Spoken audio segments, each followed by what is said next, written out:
Bonjour à toutes et à tous et bienvenue dans ce webinaire dédié au handicap invisible. Nous allons encore patienter 1 minute avant de démarrer. Nous sommes très nombreux ce matin en ligne. Encore une fois, bienvenue à tout le monde. Je vais en profiter pour me présenter. Je suis Elisabeth Fuchs, directrice de projet diversité et inclusion au sein de l'association Les Entreprises pour la Cité, qui anime la charte de la diversité depuis 20 ans. Vous voyez le logo 20 ans de la charte de la diversité. L'association Les Entreprises pour la Cité porte ce dispositif depuis son origine en 2004. Et nous fêtons cette année les 20 ans de la Charte de la diversité, avec d'ailleurs un webinaire anniversaire organisé le 22 octobre prochain.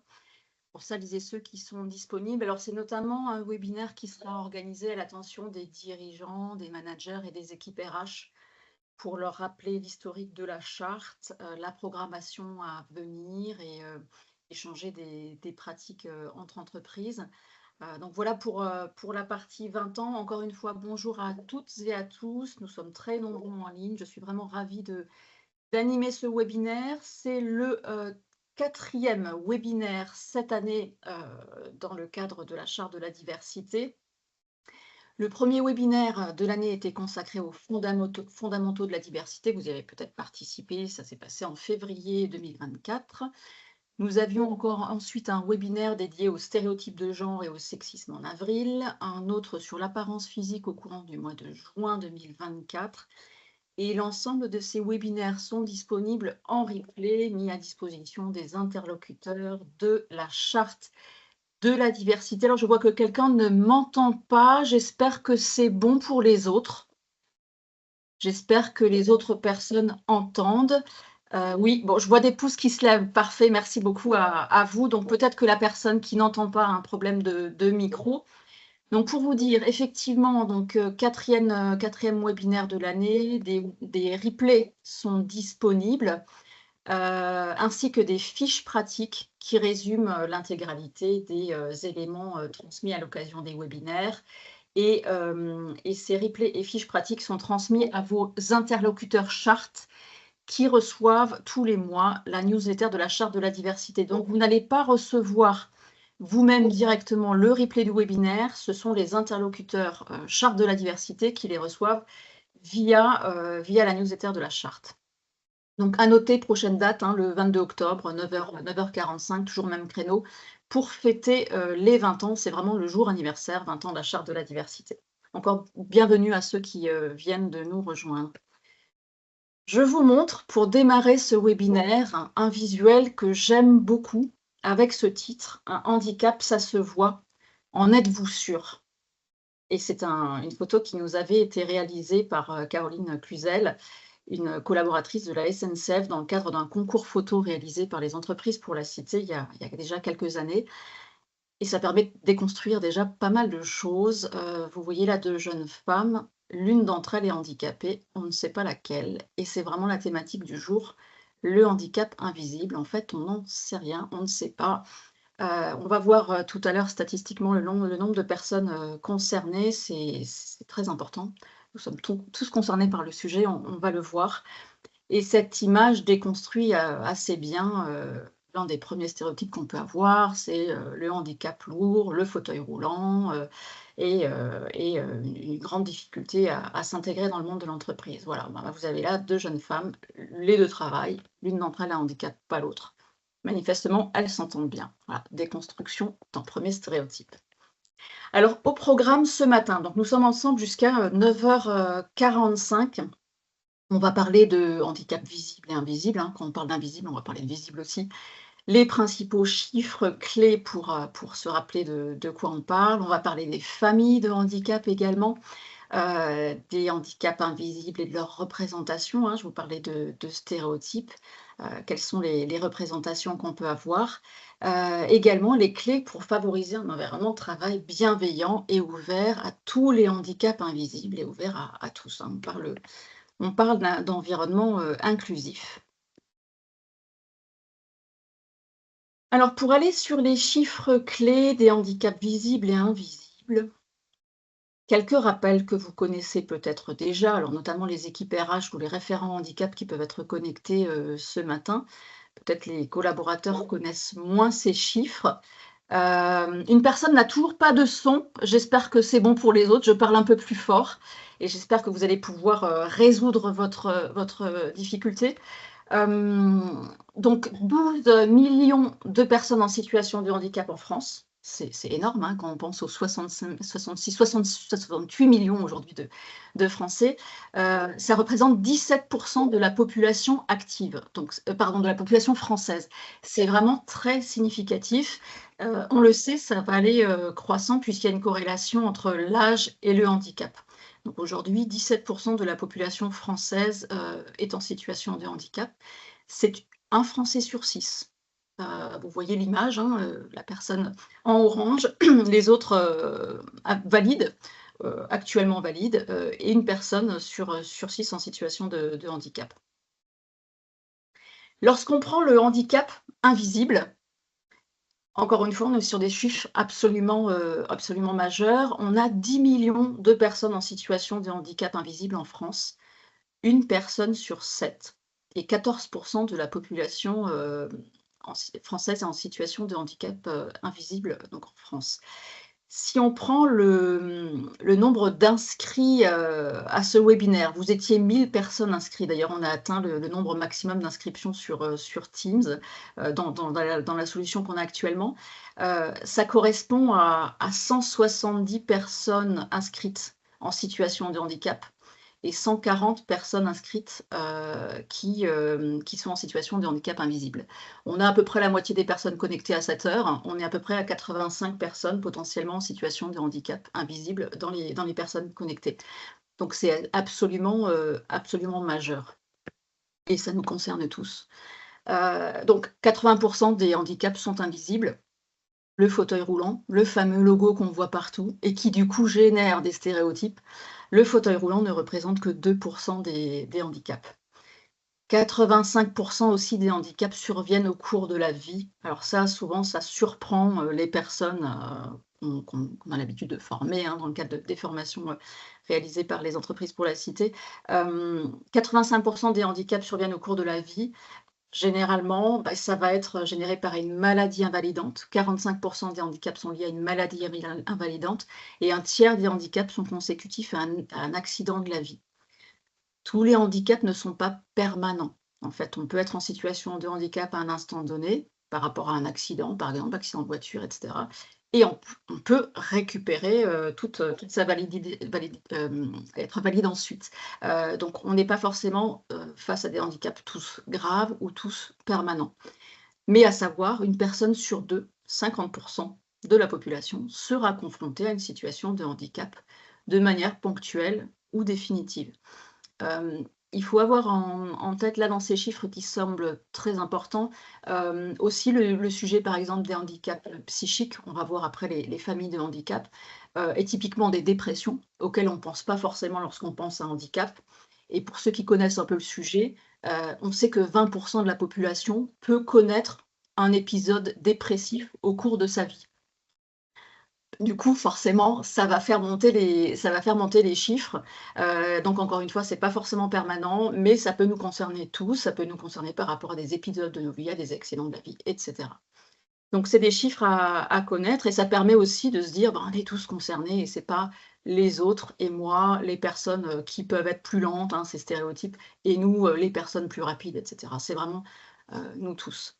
Alors, lorsqu'on parle de handicap, de quoi parle-t-on? Quelques définitions. Le handicap est une limitation d'activité ou une restriction de participation à la vie en société qui est subie, hein, on n'est pas dans quelque chose de choisi, on est quelque chose de subi dans un environnement, alors environnement, dans la vie courante ou dans l'entreprise, en raison d'une altération substantielle, durable ou définitive, d'une ou plusieurs fonctions.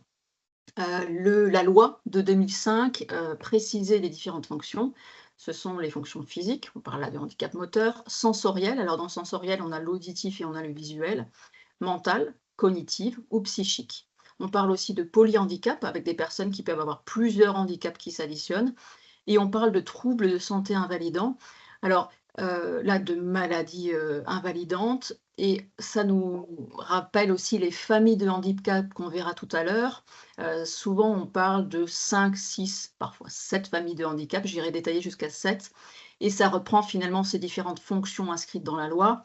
Donc physique, 1, sensoriel, vous avez les 2, hein, auditif et visuel, donc on arrive à 3, mental, 4, cognitive, 5, psychique, 6. Et les maladies invalidantes qu'on va traiter donc dans ce cadre-là aussi, c'est, le 7e catégorie.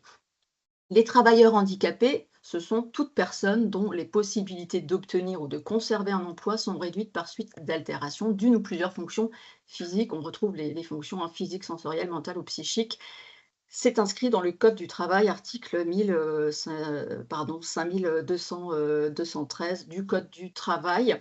On parle ici d'inadéquation entre la situation de santé d'une personne et son environnement de travail, qui peut donner lieu à une compensation. Vous avez entendu certainement parler du terme RQTH, la reconnaissance de la qualité de travailleur handicapé. La personne qui a une RQTH peut ensuite bénéficier d'une compensation, ça peut être des aménagements de poste, ça peut être des organisations du travail, et ça lui permet du coup de conserver son poste ou de trouver un autre poste dans l'entreprise qui lui permet de toujours travailler. On est handicapé par rapport à une situation de travail. Un handicap ne va pas forcément, ou une problématique, le fait d'avoir une fonction, qui marche moins bien, hein, physique, mentale, cognitive et cetera, peut être invalidant dans un poste de travail et pas dans un autre. Si vous avez par exemple un boulanger qui devient, allergique à la farine, il ne pourra plus exercer son métier de boulanger.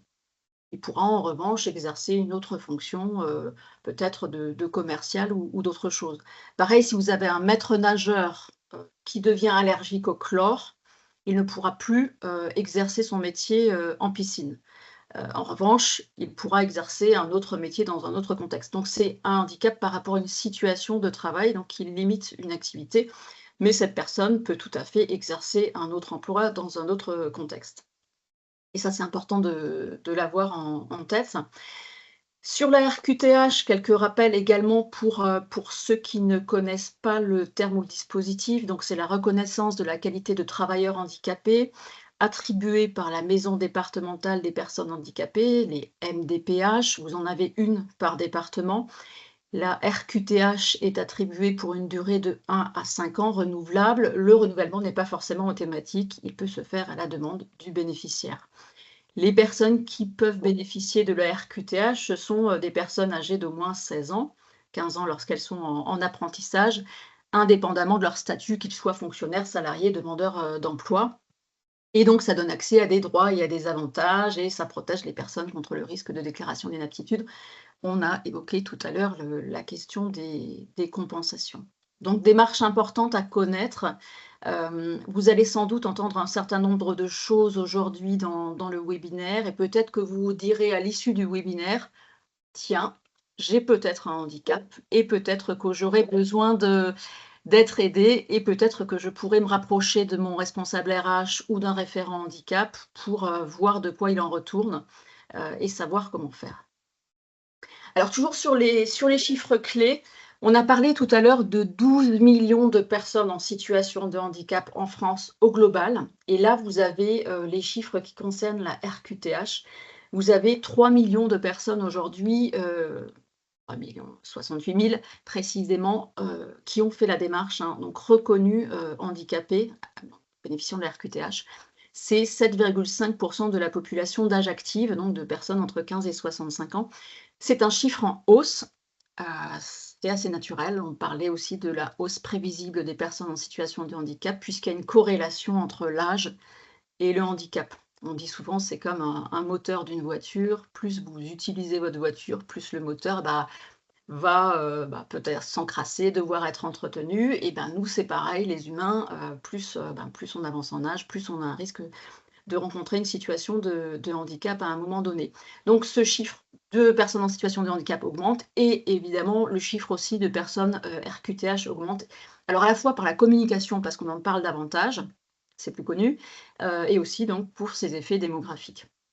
Vous avez ensuite le chiffre des personnes, RQTH, en emploi, donc on est sur, 1 200 000, 205 000 précisément. C'est 4,3 de l'ensemble des personnes en emploi. C'est un chiffre qui augmente aussi, les entreprises en sont, assez satisfaites puisqu'elles ont pour objectif, d'atteindre 6 de personnes en situation de handicap dans leurs effectifs. La moyenne aujourd'hui est de 4,3 donc en augmentation. Donc encore une fois lié au fait qu'on communique davantage et puis aussi au fait que, peut-être on a plus de personnes, qui font les démarches d'obtenir la RQTH. Hem, Chiffre un peu plus à surveiller, c'est celui des embauches, des personnes en situation de handicap. Donc ça, c'est les chiffres, hein, du tableau de bord AGEFIP 2023 qui est sorti, au courant du 1er semestre 2024. On voit que les bénéficiaires de l'obligation d'emploi, ont été un peu moins recrutés en 2023. On est sur -6 par rapport à 2022. Donc à peu près 200 000 personnes ont été recrutées. Ça représente 5 des embauches en France, mais avec une petite tendance baissière. Donc à voir, et à suivre précisément.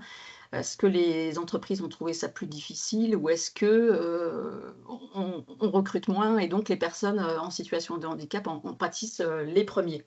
Et puis, question du maintien dans l'emploi. Alors ça, c'est très intéressant, c'est que le maintien dans l'emploi augmente. On est à plus, 4 par rapport à 2022. Ça veut dire que les collaborateurs dans les entreprises ou dans les organismes publics, hein, les agents également dans les collectivités, territoriales sont plus peut-être à l'aise de parler de handicap. Les référents handicap aussi font leur travail, hein, à parler du sujet, sensibiliser tout le monde, les RH également. Donc le sujet est abordé davantage, on détecte plus et ça permet de maintenir davantage en emploi, les personnes en poste. Avec toujours, hein, ce sujet sur le taux de chômage, alors qui baisse. C'était une des bonnes nouvelles d'ailleurs de 2022. Il est aujourd'hui stable, ce taux de chômage des personnes handicapées, donc à 12. Il reste quand même 2 fois, supérieur au taux de chômage, global, en France.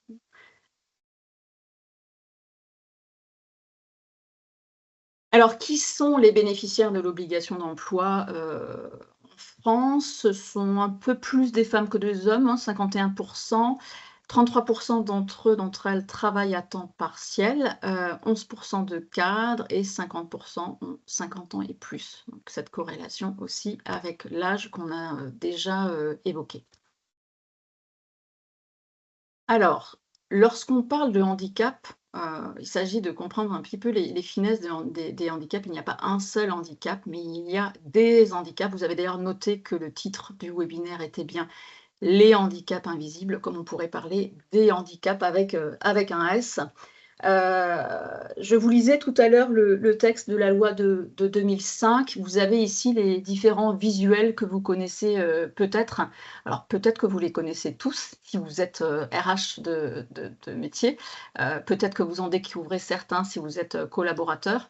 Vous avez là tous les visuels des différentes familles de handicap avec, donc les maladies invalidantes, en rouge, la personne qui a mal au dos, c'est un des symboles. Le handicap psychique, le handicap moteur, le handicap auditif, le handicap visuel, le handicap cognitif et le handicap, mental.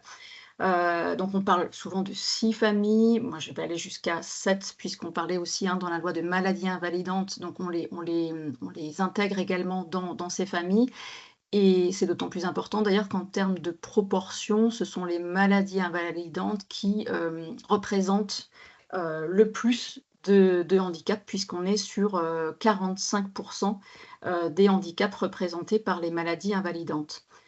Le handicap psychique est de l'ordre de 16, le handicap moteur 13, les différents handicaps sensoriels, combinés les 2, 11, le handicap mental 5 et le handicap cognitif est à 7.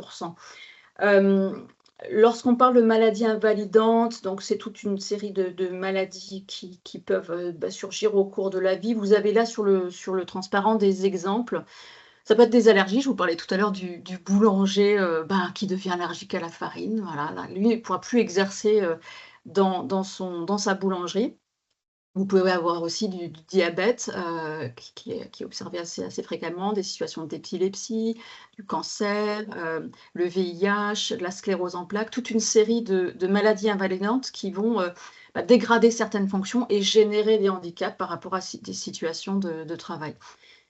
Vous avez ensuite les handicaps psychiques, on a évoqué les dépressions déjà, hein, donc qui concernent, on est sur 20 de la population à un moment donné au cours de la vie. On peut avoir aussi les troubles bipolaires, les troubles obsessionnels compulsifs, des phobies, des névroses, des addictions, toute une série de handicaps qui ne se voient pas, et qui sont souvent considérés d'ailleurs par les managers comme les plus difficiles à gérer au quotidien. Parce qu'il y a un côté peut-être moins prévisible et moins stable que d'autres handicaps. Vous avez ensuite le handicap moteur, symbolisé par le fauteuil, roulant. Alors encore une fois, le fauteuil roulant, c'est que 2 de ces handicaps-là, qui au global, eux, heu, représentent, 13 des handicaps. On est sur la perte ou la détérioration d'un membre. Vous pouvez aussi avoir des maux, hein, divers et variés, des lombalgies, des troubles musculo-squelettiques, des rhumatismes, des malformations, des paralysies, de l'arthrite, tout ça, entre dans la catégorie du handicap moteur. On a ensuite le handicap, auditif avec l'inexistence ou la perte de l'acuité, auditive. Souvent, on a la vision, alors pour l'audition comme pour, le handicap visuel, de cécité, surdité. C'est plus fin que ça, en fait, hein. Souvent, les personnes ont encore, des restes d'audition, peuvent être appareillées et entendent tout à fait, convenablement. En revanche, sans appareil, c'est plus compliqué. Vous avez, des personnes qui peuvent souffrir d'acouphènes, et du coup qui entendent moins bien. Au niveau du handicap visuel, donc souvent on se dit: «Ah bah oui, c'est la personne avec la canne et le chien». C'est plus large que ça. Vous avez différentes formes de myopie, de presbytie, de strabisme, de rétine. Puis vous avez toutes les maladies de l'œil, hein, rétinite, qui peuvent kératome, qui peuvent générer des handicaps. Vous avez aussi le daltonisme avec les personnes qui voient moins bien certaines couleurs. Dans les handicaps cognitifs, différents types de troubles. Alors ça peut être des troubles de la mémoire, ça peut être des troubles de l'attention, ça peut être, les troubles 10 également, avec la dyslexie, la dyscalculie, la dysorthographie, dont on parle de plus en plus. On est sur presque, aujourd'hui, 6 d'enfants qui sont, détectés avec des troubles 10. On communique davantage, sur ce sujet-là et puis, le handicap mental avec une limitation dans la rapidité des fonctions mentales. Alors on parle souvent de quotient intellectuel inférieur à 69. Le plus connu, c'est la trisomie, 21. On parle aussi parfois de syndrome de l'X fragile. Donc là, vous avez vraiment toutes les familles, représentées et parmi ces handicaps, 80 d'entre eux ne sont pas visibles. C'est à retenir. Alors, pour se souvenir un peu de tout ça, on vous a mis quelques visages de célébrités, et de handicap. Alors ce sont des célébrités qui ont communiqué sur leur handicap. Certaines, sont visibles, mais souvent c'est invisible. Vous avez par exemple, Jamel Debbouze, qui a eu un accident de train à 15 ans et qui sa main est abîmée, il en a perdu l'usage. Alors souvent il l'a caché, hein, sa main. Maintenant il la cache moins et justement il communique davantage sur ce sujet. Vous avez Uderzo aussi qui est le dessinateur d'Astérix, qui avait, une problématique de daltonisme et d'ailleurs, dans certains ouvrages d'Astérix, on voit, des problèmes de chromatiques et on peut apercevoir, c'est dans 3 tomes particuliers, on voit que, Uderzo n'avait pas une maîtrise très fine des couleurs. Donc pour les fans, vous pourrez, relire vos BD et identifier à quel endroit, le daltonisme d'Uderzo peut être, identifié. Vous avez Angèle aussi qui a communiqué sur des acouphènes. Alors elle s'est retrouvée dans un concert en live, avec un micro mal réglé et ça lui a altéré son audition et aujourd'hui elle souffre d'acouphènes, elle en a parlé également. Vous avez, Mar Galceron qui est la première députée, trisomique qui a été élue en Espagne et ça a fait grand bruit et ça fait du coup beaucoup parler de ce sujet de manière, tout à fait, positive. Dans les handicaps, cognitifs, alors ils sont nombreux à en avoir parlé, beaucoup finalement de célébrités en ont parlé de bipolarité. Alors, Catherine Zeta-Jones notamment en a parlé, beaucoup et essaye de sensibiliser un maximum, sur ces sujets-là. En disant que c'est un sujet voilà, qui l'a ralenti dans sa carrière ou au quotidien, mais que si la révélation de son trouble peut pousser des gens à demander de l'aide, eh bien ça en vaut la peine. Vous avez Stromae aussi, ben, qui a fait une très belle chanson sur le sujet notamment de la dépression et qui, souffre de décompensation psychique suite à la prise d'un médicament lié au paludisme et voilà, il essaye de revenir, sur scène et de revenir, mais c'est compliqué pour lui. Greta Thunberg aussi qui a communiqué sur son autisme et qui a sensibilisé là-dessus, mais qui le voit plus comme un super pouvoir dans ses propos. Elle voit ça comme un super pouvoir. Louane, qui a un TDAH, qui était très active jeune et puis qui dit: «Bah, voilà, ça m'a créé un certain nombre de questions, de problématiques et aujourd'hui, bah, elle sait le gérer. Jean Reno, diabétique, qui a communiqué là-dessus et Céline Dion aussi qui a fait un très beau documentaire, récemment sur sa situation, sur sa maladie invalidante, le syndrome, alors c'était de l'homme raide avec un handicap, bah, qui est assez lourd et elle ne peut plus trop faire de concerts, voilà. Fait une superbe prestation en JO, mais c'est devenu, compliqué pour elle. Donc toute une série de célébrités, on pourra en trouver d'autres qui communiquent sur le handicap, qui font parler du sujet, qui essayent, bah, de faire en sorte que d'autres personnes en parlent aussi, que la sollicitation de l'aide soit plus simple. Et vous voyez ici que, bah, ce sont, la majeure partie des handicaps invisibles. On est sur des limitations physiques, sensorielles, cognitives, intellectuelles ou psychiques, mais ça ne se voit pas, c'est pas forcément perceptible immédiatement et ça pourrait passer inaperçu si on n'en parlait pas. Alors peut-être, à l'exception de Mar Garagon pour qui on le voit, mais pour les autres, je dirais que ça ne se voyait pas, et notamment je pense aux maladies invalidantes. Céline Dion était malade depuis un certain temps, ne l'avait même pas communiqué. Puis un jour elle s'est dit: «Bon, il serait peut-être temps», notamment parce que je vais pas bien et que ça me permettra d'être, plus à l'aise aussi par rapport à mon public. Un visuel, utile pour, mémoriser, cette différence entre les handicaps visibles, invisibles et puis ce fameux fauteuil roulant, c'est celui de l'iceberg. Vous voyez que la pointe de l'iceberg, c'est les 2 de personnes handicapées qui sont en fauteuil roulant. C'est notre fameux, logo qu'on voit partout. Ensuite 20 de handicap visible. Alors, j'ai repris les couleurs, hein, des différentes familles de handicap, notamment des malformations, la personne, bah, à qui il manque un doigt ou une main, bah, ou qui a des difficultés de mobilité, on va le voir. On peut être aussi sur, l'image, de la personne, bah, qui aveugle et de sa canne ou d'une personne, donc encore une fois en difficulté de mobilité qui a une canne. Là, ça se voit. Les personnes trisomiques sont un petit peu à la frontière des 2. Et puis après vous avez, tous les handicaps, invisibles, divers et variés qu'on peut avoir. Alors, je les ai listés là, je vous laisse les lire, en prendre connaissance, sans me répéter, c'est des choses qu'on a déjà évoquées, tout à l'heure. Mais vous voyez un peu toutes les couleurs, toutes les formes de handicap. Il y a pas de choses moins visibles que d'autres là-dedans, hein. Il y a pas C'est pas les cancers, diabète tout en bas, moins visibles que les acouphènes, mais c'est une façon de les visualiser et de se rendre compte que voilà, 80 des handicaps ne sont pas visibles. Alors quelles représentations? Ben, les représentations ne sont pas très positives lorsqu'on parle de handicap malheureusement et ça vous devez le savoir. On a fait une étude au niveau des entreprises pour la cité il y a quelques années déjà, où on avait demandé à des managers de nous dire, comment ils voyaient les personnes en situation de handicap et donc on était sur des évocations libres, avec cette idée, enfin ce terme: «Les personnes en situation de handicap dans mon entreprise sont», et les termes qui sortaient en fait, alors sur les personnes en tant que telles, c'est qu'elles étaient motivées, sympathiques, courageuses, ça ce sont les personnes handicapées telles qu'on les voit.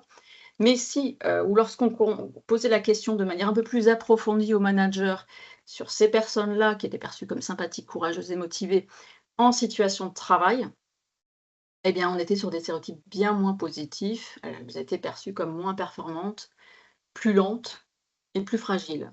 Donc un capital sympathie assez fort, hein, et puis parfois aussi on se dit: «Ah les pauvres, ça doit être difficile pour elles, je les connais bien dans mon environnement personnel». Mais alors, c'est pas parce qu'on connaît les personnes en situation de handicap dans son environnement personnel que pour autant on les voit performantes dans le monde, professionnel. Il y a vraiment une décorrélation qui est faite collectivement par, les managers qu'on a interviewés.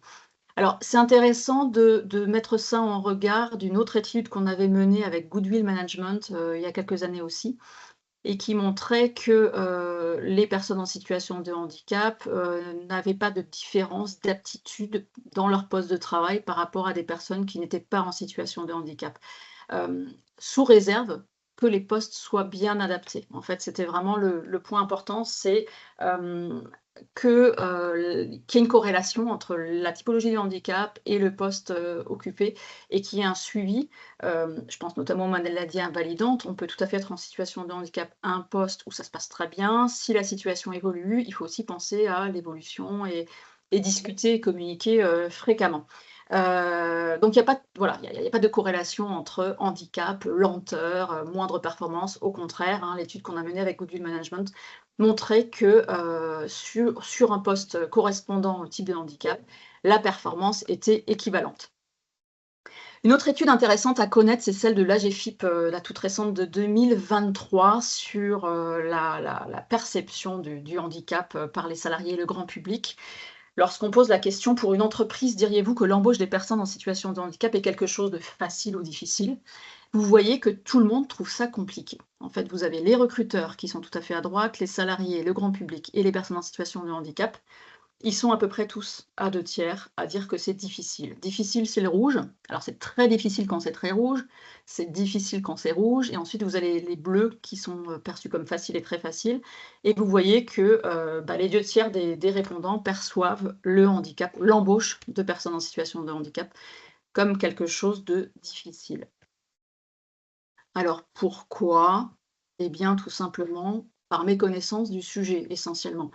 Lorsque l'AGFIP leur pose la question, bah, des typologies de handicap, on voit que moins de 10 des personnes interrogées, salariés, employeurs, savent que 80 des handicaps sont invisibles. En fait, ils ont une vision, qui est partagée d'ailleurs, hein, par tous, que le handicap est quelque chose de plutôt lourd. On a cette idée du fauteuil. Et donc on a une perception de représentation erronée à l'égard du handicap, avec avant tout un univers du handicap qui est, vu avec des problèmes de motricité.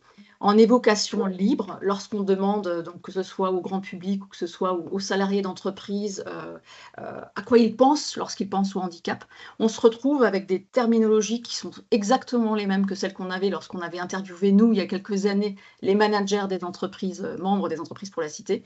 C'est difficulté, fauteuil roulant, donc ça sort, vous voyez, ça sort de manière très massive. Isolement, hein, côté grand public, accompagnement et cetera et après vous avez des termes qui sortent un peu aussi, tolérance, bienveillance et cetera. Il faut être sympa avec eux. Mais ces logiques de problématiques, de difficultés ressortent très très massivement parce qu'on a cet a priori, hein, de handicap, lourd, de fauteuil et donc une connaissance qui n'est pas très fine, du sujet. D'où l'importance de la communication et encore une fois merci à toutes les personnes connectées aussi parce que vous allez être un peu porte-parole de ce sujet, autour de vous, que vous soyez RH ou salarié d'entreprise. Vous avez là, les ratios sur les handicaps invisibles ou la perception des handicaps invisibles par typologie de population. Vous voyez tout en bas que rares sont ceux qui, répondent correctement à la question sur la proportion des handicaps invisibles. La plupart d'entre eux pense que les handicaps invisibles représentent à peu près 40 des handicaps, un peu moins que la moitié. Rares sont ceux qui savent que c'est plus de 80 des handicaps. Voilà, donc ça c'est pour répondre tout à l'heure au point sur, moins de 10 des personnes interrogées savent que, que 80 des handicaps ne sont pas visibles. Pour chacun des types de handicap suivants, diriez-vous qu'il s'agit d'un handicap plutôt facile ou plutôt difficile à intégrer?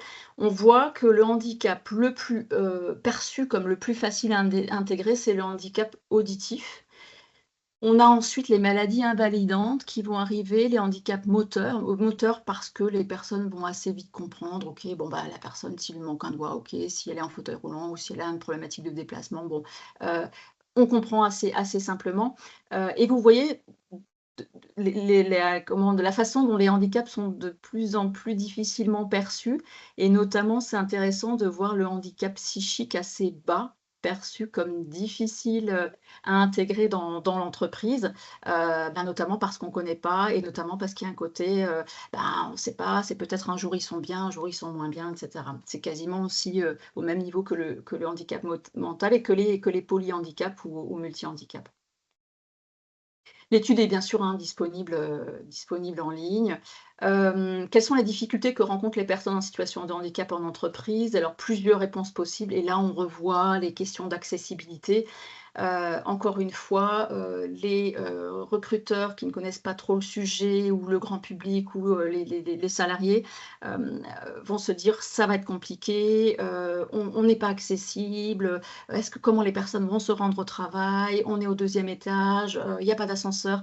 Tout de suite ces problématiques un peu complexes d'accessibilité alors que la plupart du temps, on n'a pas besoin d'aménagement, spécifique. Heu, difficultés matérielles, hein, souvent, identifiées par les collaborateurs.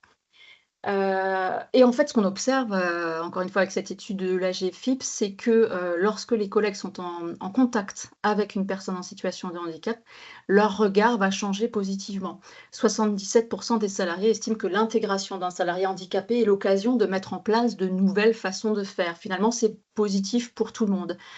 Et puis 63 se disent: «Bah, finalement, ça change pas grand-chose. Enfin, je veux dire, c'est pas si grave et ça se passe très bien». Et seulement 20 des salariés vont estimer que ça peut les ralentir dans leur quotidien ou que le handicap va générer des tensions dans l'équipe, parfois pour des questions de charge ou d'incompréhension, de malentendus. Et donc là, vraiment, c'est important de communiquer et de faire en sorte que tout le monde se sente bien. Une campagne qui peut être intéressante aussi à consulter pour ceux qui, souhaitent sensibiliser les équipes ou en parler, au sein de voilà, au sein de leurs équipes, c'est la campagne de l'ADAPT sur les handicaps, invisibles. Vous avez une collaboratrice qui a joué à un jeu sympa et elle s'est habillée différemment, pour montrer la façon dont les gens la voient et donc elle est toute abîmée là avec, des membres, enfin des bandeaux un bandeau sur la tête, une jambe cassée donc ça, c'est la façon dont les recruteurs l'aperçoivent avec son handicap invisible. C'est: «Oh là là, ça va être compliqué». Vous avez la façon dont les collègues l'aperçoivent. Alors là, sur la photo, on le voit peut-être pas très bien, mais elle a un regard, qui fait un peu peur. Parce qu'elle a un handicap invisible, alors on se dit: «Bon, est-ce que c'est une personne bipolaire, schizophrène? Qu'est-ce qu'elle va faire? Ouh là là, ouh là là». Vous avez ensuite la façon dont la société l'aperçoit et ben, c'est, en situation de handicap, elle doit bénéficier des aides, elle est plutôt à la cool, ça doit être très agréable pour elle. Et puis ensuite, il y a ce qu'elle est vraiment, c'est juste une personne qui a envie de travailler, en fait. Elle cherche un emploi et elle est rien de tout ça, et donc là, c'est déconstruisons les stéréotypes. Ça, c'est ce que les recruteurs pensent de moi. Ça, c'est ce que la société pense de moi. Et ça, c'est ce que mes collègues pensent de moi. Mais promis, je ne suis pas comme ça. Parce que ça, c'est ce que je suis vraiment. Victoria a un handicap invisible et a décroché un CDI. Alors venez faire des rencontres du 18 au 24 novembre durant la Semaine européenne pour l'emploi des personnes handicapées. C'est plus difficile, d'être en emploi et c'est plus difficile aussi parfois de trouver un emploi lorsque le handicap est invisible parce que les personnes en situation de handicap, hem, vont souffrir de représentations et de stéréotypes plus forts que les personnes, dont les handicaps sont visibles. Notamment parce que leurs handicaps vont être parfois minimisés. On va se dire: «Bah, ça se voit pas, c'est pas si grave». Est-ce que c'est vraiment vrai? Est-ce que ce qui est dit est vrai? En fait, on n'en sait rien. Vous avez l'image, mon plus grand handicap, c'est que le mien ne se voit pas, en fait. Ça ne se voit pas, donc ça ne se comprend pas et donc c'est une question de confiance, voilà et d'échange et de communication. Ils peuvent être aussi sous-estimés. On va se dire que la personne simule. Tu es en forme quand ça t'arrange. Aujourd'hui, il y a du boulot, tu nous dis que tu es pas en forme, mais en fait, enfin, comment on peut savoir? Facile de mettre aussi, ta lenteur sur le dos de ton handicap. En fait, on n'en sait rien. La personne, est-ce qu'elle simule? Est-ce qu'on peut lui faire confiance? Donc c'est important, voilà, de créer une relation de confiance, dans les équipes. Parfois aussi, le handicap, comme il n'est pas connu, et là je pense encore aux troubles, psychiques, il va être surestimé. En fait, on n'en sait rien. On ne sait pas évaluer. Alors on va se dire: «Bah, la personne ne peut rien faire en fait. On ne va pas lui confier de projet». Donc c'est important d'arriver à communiquer et en même temps, Important aussi de savoir que évoquer sa maladie ou son handicap reste une décision personnelle. Il n'y a pas d'obligation d'en parler. Si les personnes souhaitent en parler, eh bien, elles seront peut-être plus à l'aise et ce sera bien pour elles, mais elles n'ont peut-être pas envie d'en parler, pour des raisons qui leur appartiennent et c'est bien aussi. Donc c'est à chacun de se dire: «J'ai envie d'en parler ou pas, ça me permettra d'être, mieux dans l'équipe» ou bien peut-être que je peux gérer, par moi-même, avec seulement peut-être la RH qui sait ou le manager et peut-être que les membres de l'équipe n'ont pas besoin de le savoir et que j'ai pas envie d'en parler. Quelques recommandations, pour, favoriser un environnement de travail adapté et ouvert à tous les handicaps, pour l'entreprise et pour les collaborateurs. 3 points qu'on souhaiterait évoquer, sur cette partie-là. C'est la question de l'aménagement, matériel ou technologique, mais à savoir quand même que dans 95 enfin 85 des cas, le handicap ne nécessite aucun aménagement matériel. Donc rien de particulier à faire. S'il y a aménagement, c'est pris en charge, par la GFIP qui pourra, vous aider. Et donc en termes d'aménagement, on peut avoir des adaptations d'outils de travail, d'équipements ergonomiques, des aménagements sensoriels ou des espaces de repos. Ce sont des exemples. Vous pouvez avoir des aménagements organisationnels aussi sur l'adaptation du temps de travail, l'adaptation du lieu de travail ou du type de travail et puis des réflexes à adopter au sein de l'équipe par tous les collaborateurs. Alors sur les aménagements d'ordre matériel, quelques idées, quelques bonnes pratiques.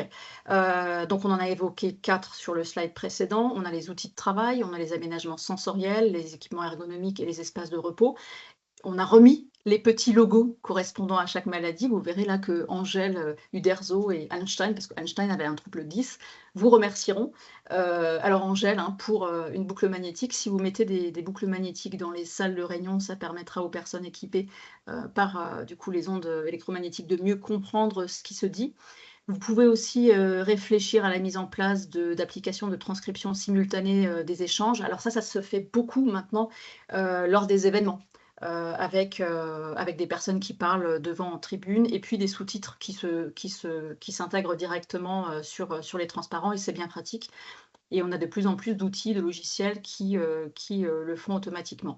Vous avez aussi des logiciels de lecture d'écran, pour les salariés avec, des déficiences visuelles. Alors on en a cité quelques-uns, notamment JAWS qui est connu et Windows Eyes, donc qui sont des logiciels de synthèse vocale qui permettent aux personnes, malvoyantes, de bénéficier d'une aide au quotidien lorsqu'elles utilisent enfin les ordinateurs. Et puis aussi des outils, ce sont encore une fois des exemples, il y en a énormément, de correction orthographique pour les personnes 10, notamment Antidote qui est très connu et qui permet, aux personnes d'avoir des corrections au fur et à mesure, qu'elles écrivent.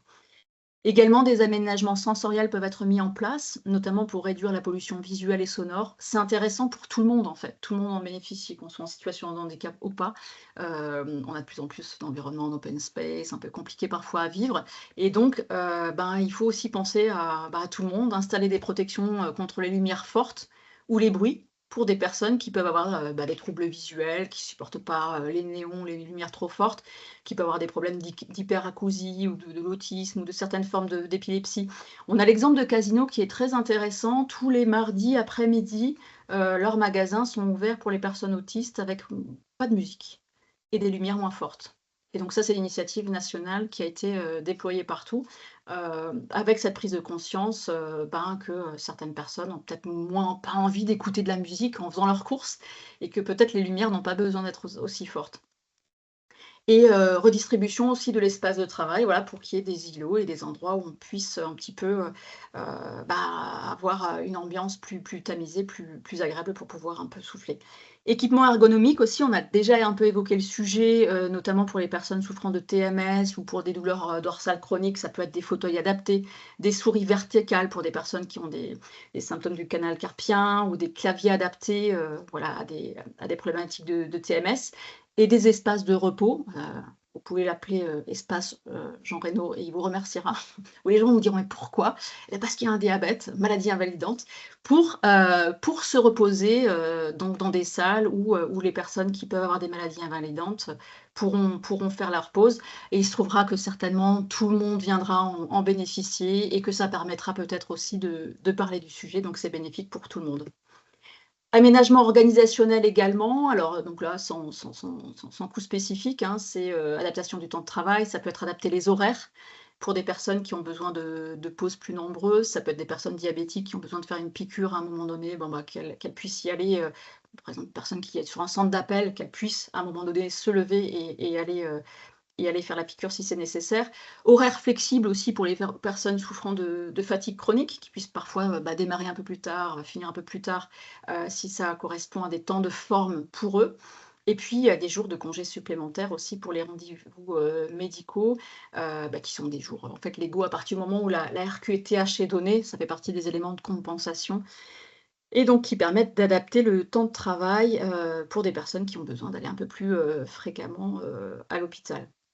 Adaptation aussi du lieu de travail, ça peut être organiser du travail à distance, peut-être plus régulièrement ou ponctuellement lorsque la personne, l'exprime ou en exprime le besoin et puis adapter le type de travail, ça peut être par rapport à un moment donné, si la personne est plus fatiguée ou qu'elle a, voilà, besoin de réorganiser ses tâches à un moment donné, si tant est qu'il y ait une relation de confiance et que la personne puisse en parler, sereinement, ça lui permettra ensuite d'être plus performante, dans son poste.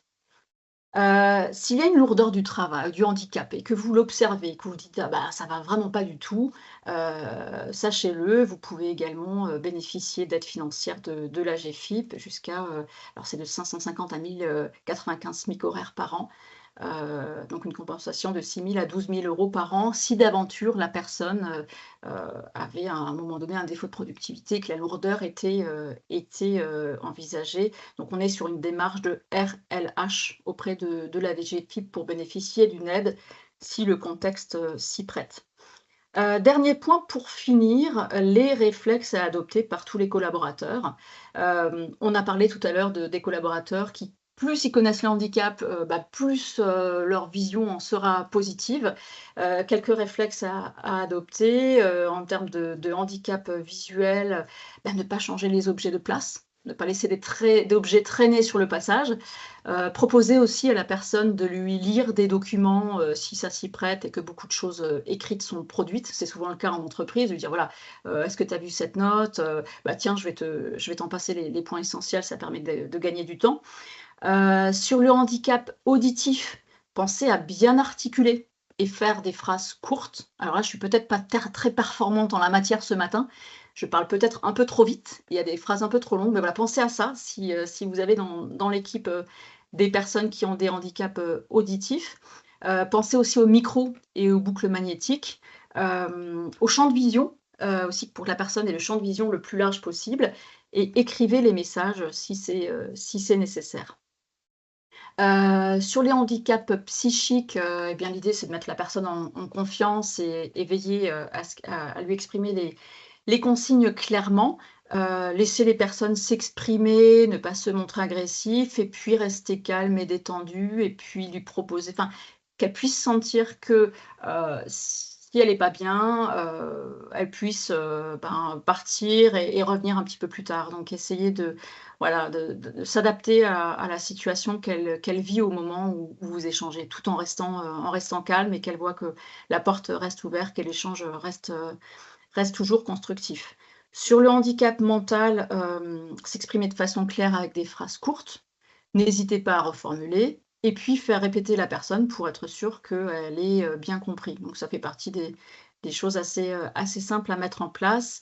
Hem En cas de maladie invalidante ou si un collaborateur a une maladie invalidante dans l'équipe, l'idée c'est de rester, bienveillant, à l'écoute, pas exagérer l'empathie non plus, rester naturel. C'est des réflexes, l'idée c'est de voilà, de rester aussi naturel que possible, que le sujet ne soit pas tabou non plus et que les personnes se sentent bien et en confiance.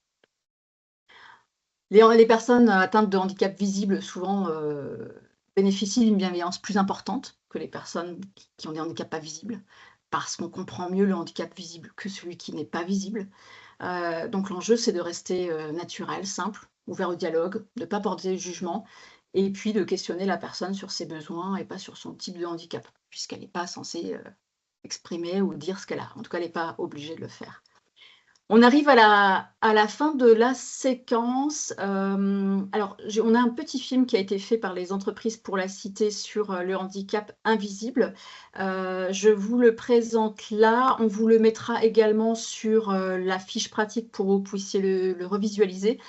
C'est une séquence, assez courte qui permet, de voir, comment, une équipe, accueille une personne en situation de handicap invisible avec tous les stéréotypes qu'on peut avoir.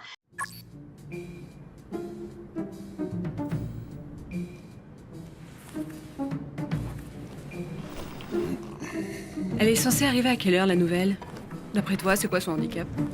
Bah, un fauteuil roulant, j'imagine. Oh non, j'espère que c'est pas ça. Non, déjà qu'on n'a pas de place dans ce bureau.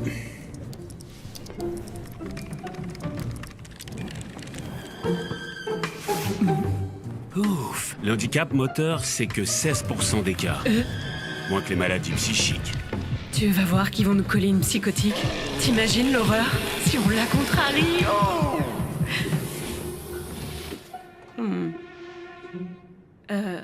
Tu m'écoutes? Mon ordinateur s'est bloqué. Laisse faire la pro.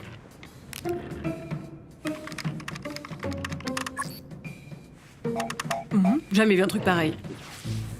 Allez, avec un peu de chance, ça sera bigleuse ou sourdingue. Comme ça, au moins, on pourra continuer à papoter tranquille. En tout cas, pas question de bosser 2 fois plus pour compenser sa lenteur et ses horaires adaptés. Y a pas marqué pigeon. On ne sait peut-être pas à quoi elle ressemblera, mais ça m'étonnerait qu'elle soit capable de réparer ton ordinateur.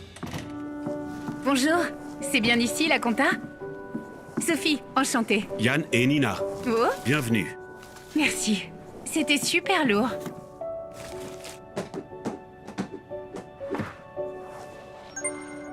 Cool. Ils ont déjà installé ma session. On s'y met. Vous m'expliquez? Ça va être compliqué. Mon ordinateur est HS. Faut que j'appelle la maintenance. Mais tu sais ce que c'est, ils seront jamais là avant midi. Tu permets. Laisse tomber. Même moi j'ai essayé, j'ai pas réussi. Et voilà. Mais dis donc, t'es super balèze. Moi qui pensais qu'on allait avoir une collègue handicapée. La direction a dû nous faire une blague. C'est pas ce que je voulais dire. Ah non, je me fiche complètement de ton handicap. Enfin, non, je veux dire... non, ça me dérange pas du tout. Enfin, oh, excuse-moi, Vous vous attendiez à quoi? Tout le monde a des préjugés. C'est pas grave. Moi, par exemple, j'avais peur de tomber sur des collègues médisants. Franchement, je suis bien contente de m'être trompée.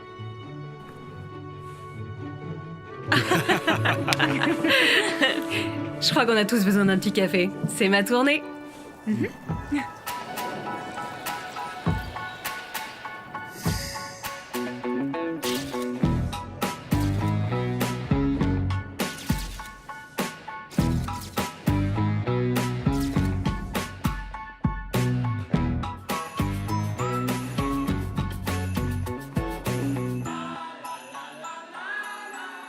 C'est un film qui a été, primé, dans le cadre, du festival, de courts-métrages, d'entreprise. Et je vous inviterai vraiment à le visionner tranquillement de votre côté et à l'utiliser aussi d'ailleurs dans vos entreprises. C'est déjà le cas pour nombre d'entre vous, à l'utiliser notamment dans le cadre de la SEPH, ça fait partie des outils pratiques. D'ailleurs, je voyais, tout à l'heure qu'une personne demandait aussi les liens pour, les autres, vidéos et on vous les enverra. Également à connaître, vous avez dû le voir, le média Petite Mue.